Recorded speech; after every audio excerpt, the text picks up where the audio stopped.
the spirit of this. That's why I'm here. That's why I'm happy to celebrate what Plug and Play is doing. And maybe if you don't mind, we'll take a couple of questions. Yeah, I would love to take. I would like to take a couple. And tell me your name first. It's Vivek Hatising, and my colleague David Meese is here. Yep. And I'm thrilled to see you because I was watching your Commonwealth video downstairs. No way. 18 months ago, and I got a call saying you're already in the building. So I'm thrilled that I got. How random. But Dave and I are building a nationwide network of block-based city networks. So what we Networks, like literally technical networks, geographic. So the idea behind the company was 5 years ago. A neighbor asked me to become a block captain, neighborhood watch. Oh, you mean literally networks to Geographic. improve public safety and Public XYZ. safety, emergency preparedness. Done. Bulk purchasing at a discount. Yep. And what we realized is that if you restricted geographically the interactions to a block, you could get an incredibly high adoption, repeat usage rates. I agree. And so we've been doing this for 5 years, and we've just signed a deal with, 4 months ago with the city of Palo Alto, with Jim Keene, who runs the city. Yeah. Because cities have enormous geographic interests, just as local businesses do, Yes. local organizations do, and block captains do. And so we are very interested in hearing from you as to how we can approach Washington, D.C. in Yes. the right way that makes sense So I'll to give you. you 3 immediate answers. Thank you. Number 1, I'm very interested. We're publishing data, open data.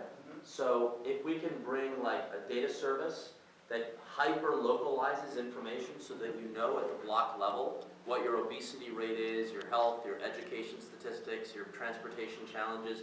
Basically, if you came to me and said, this is the common denominator currency, Yeah. if I can get the following 20 pieces of information, they could be the fuel that allows block captains to have a conversation about priorities. So number 1, Okay. let me publish data in a format that would be useful. Number 2, we launched a community health data initiative. So in health specifically, we're on a nationwide campaign.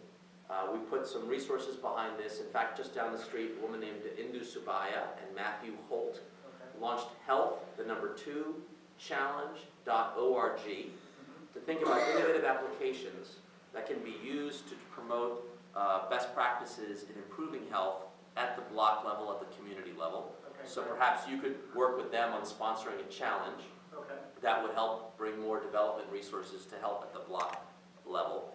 And then 3, perhaps most boldly, I'm also in the API business. So I'm taking government transactions that normally you'd have to go visit 30 miles away to the office of such and such to get your transactions done.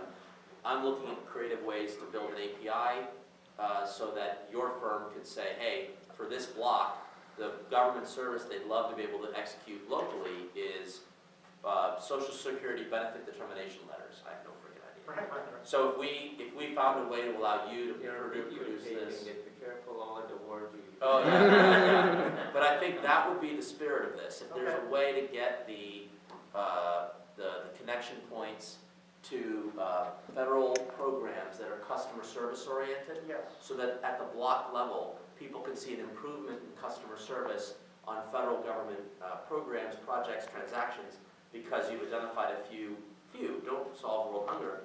Tell me the 2 or 3 that you think would be a good customer service improvement by hyper-localizing them, and I would be very keen to hear about it. Okay. Let me ask. Yeah, he's giving me the signal. Go ahead. We gotta leave. Yeah. Last question. Proximex. Why do I have to talk Can to you tell us a little bit about what you are doing, Jim, just for him to know, because I think he would be very interested. Sure. Jim Hart, I'm one of the co-founders of Proximex. We have taken IT type technologies and applied it to the physical world. So we provide security and large-scale integration to a large variety of physical security devices, access control, intelligent video, radar, sonar, communications, as well as IT systems. A couple of your customers? 2 of the 3 largest U.S. banks, Amtrak, several ports, airports, a variety of other corporate infrastructures, and some government, of course. Yes. Last question.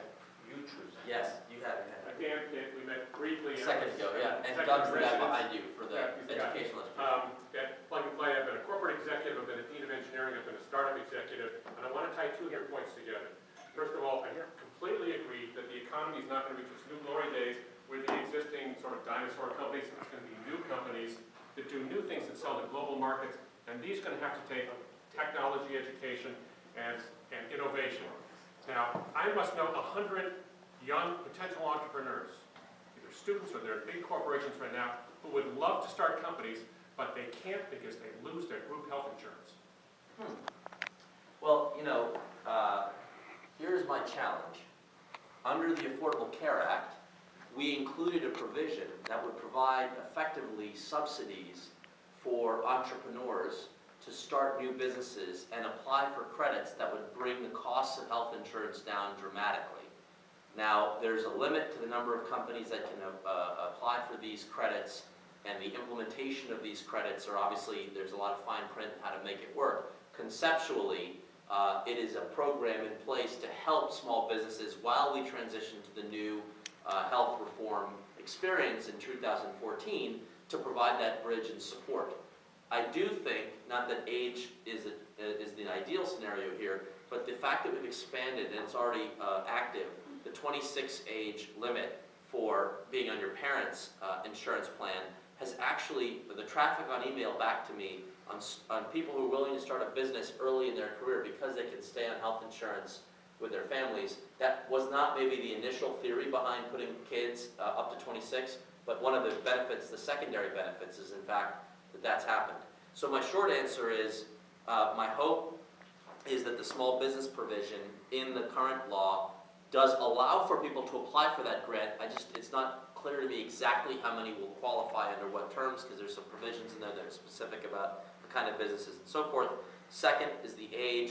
And third, we did launch the equivalent of an Expedia.com or a Travelocity.com service for the first time in the country's history. We do have today, right now, a national database on healthcare.gov of all insurance plans that are available to you with prices available for shopping online. So you type in your zip code, answer a few questions, and you can compete 3 to 5 private insurance companies, and they'll tell you first the least amount of money they're willing to, the price they'll charge kind of on average for their people, the rate at which people are allowed to accept the plan, or in other words, what's their denial rate, the rate at which people are rejected from the plan, and interestingly enough, we added an upsell charge ratio, which is the percentage of time someone ends up buying the insurance but paying more than what you advertised as your price because of whatever circumstance, so that the consumer will have more information to shop and make a better decision.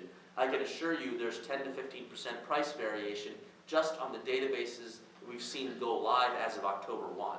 So in the transparency arena, small business arena, and then finally this student up to 26 arena, we hope we've given some resources and support for entrepreneurs.